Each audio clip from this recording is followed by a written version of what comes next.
Hello again, and welcome back, ladies and gentlemen, kids and kiddos, to the Cardboard Crawlers RC channel. Here we are at the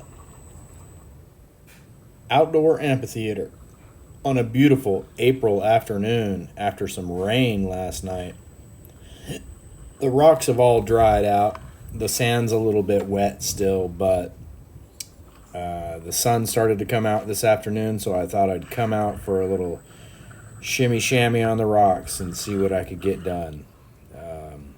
Haven't run this buggy in a while, and it's a beautiful little rig sitting on a titanium version 1 Maz chassis.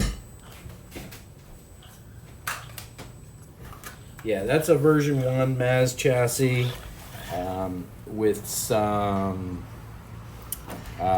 Coda Racing links in it. It's got a stock rear diff cover. It's got the Portal nylon axles from Maz Designs with the CVDs in them.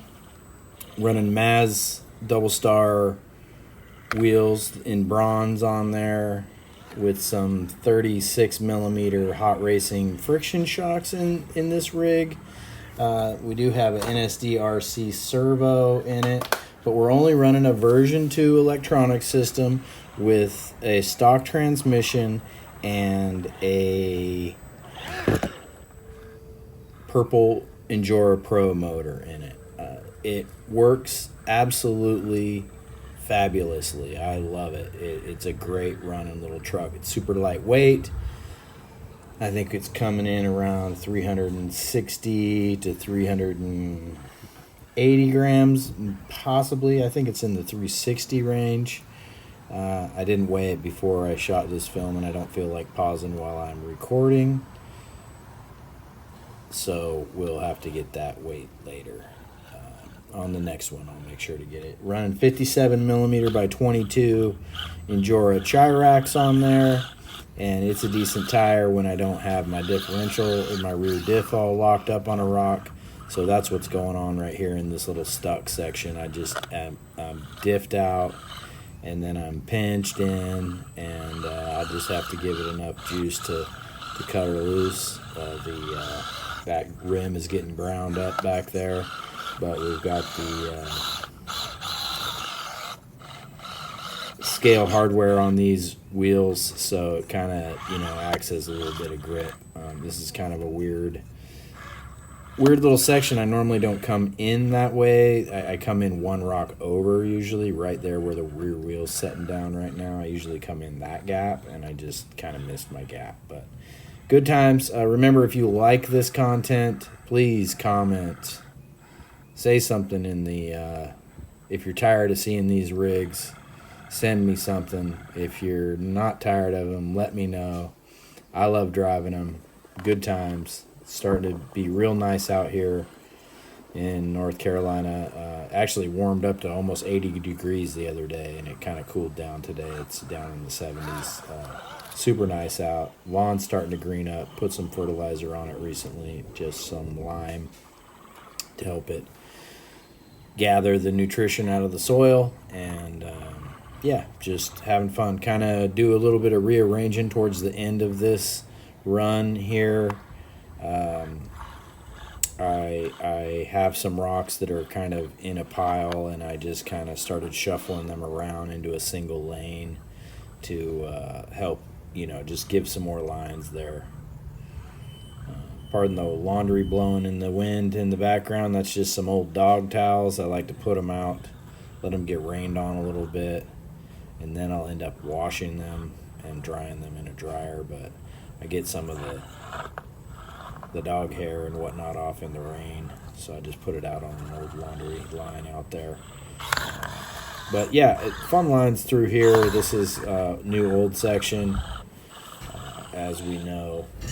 Looking left to right in the trail, this is the outermost area of the trail, and then this leads us into the rock pile, like we'll call it the quarry. Leads us into the quarry here in a minute. And it's where I just have a bunch of rocks stored just past this little section that we're going over now. I've got a couple of different piles piled out here. So hope you're all doing well and having fun. And remember, if you haven't built one of these rigs yet, go ahead and build one. Doesn't have to be on a super fancy chassis like this. Doesn't have to have super fancy wheels. You can still go a budget build and still have something really fun. You know, when they're fully stocked, they leave a little bit to be desired. I'm going to admit that to you right off the bat.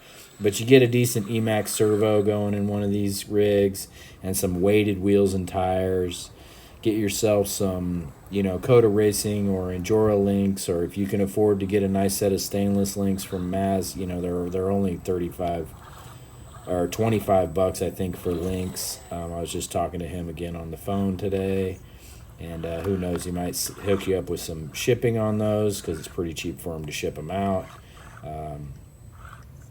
You know, it's a good time. I was going to turn around right here, and then I thought, well, nah, there's some better lines over here. And I started to get hooked up, and it spun me. And I thought, well, there's some good lines in the quarry. I'm coming up to the quarry section. This is all just like stored rock. I just got it out of the car and threw it in the wagon and brought it over to the pile and just kind of extend the pile. And then so I paused for a second, and I kind of worked this little area right here and kind of shifted some rocks around and made this little V-notch section right there that I'm starting to go through right there. And it's pretty fun. So and then I just dead-ended it. You can see I probably wouldn't make that climb up over the stacked on rock. And then I come back around here and have a little entrance. And then it takes me back over to another little quarry section that's right there out in front of me. You see that green and purple rock out in front of me, and that's an older quarry that I just haven't moved. You can see it's kind of, there's some bricks mixed in there, and I just have them stacked around the brick. Old Blue Dog doing what Blue Dog does. He follows me around the course and makes sure that we're staying rubber side down and keeping the squirrels at bay. So he's doing his work while we're doing our work. And once again, shifted a couple of rocks, made that nice little drop in there. And, you know, kind of technical through there, but fun. You know, not impossible to make lines, but you got to be in the line. You got to be, you know, manipulating the throttle correctly. You see a little bounce there. Oil shocks would help. Line choice would help. And we start to come down off of the quarry area. This is all just randomly stacked rocks. I really haven't made a course through here yet. So, and then it drops into a little dirt section, and you cross back over into the old section of rocks. And these are all stacked in neatly with some fine rock all in between them. And this is 2 summers ago is when I made this section of the course. When we go across the brick highway, Ethan Green built that brick highway right there. What's amazing is you go through all these rocks and then you just get hung up on one of these sharp little bricks, and they'll just sneak up and get you. You don't realize how difficult a smaller, because you don't think about getting your tire over it, and then it gets up into your skid or in between your links and gets caught near your drive line or what have you. It's just, you know, they hang up real easy. It's amazing how much you can climb up and over when your tires are touching the rock. But you get one little point up in a section, and especially on 2S, you know, these rigs aren't super powerful on 2S. You can see it takes a little bump to get my diff hung up and over that. Just running stock drive lines, no metal drive lines on this. You know, that's another reason that this rig is so light. And the nylon portals are light on it, you know. But she's a beauty, and she runs great. I love driving this truck. Sometimes I forget how fun it is to drive on portals and the Maz chassis. So anyway, I appreciate you. And it was such a beautiful day. I always take a couple of stills for the thumbnail, and I had a couple of extras left over. So here's a couple of shots of that rig, looking great. And as always, I really appreciate each and every one of you. Hope you're all doing well out there. Keep up the good work. Cardboard crawlers out.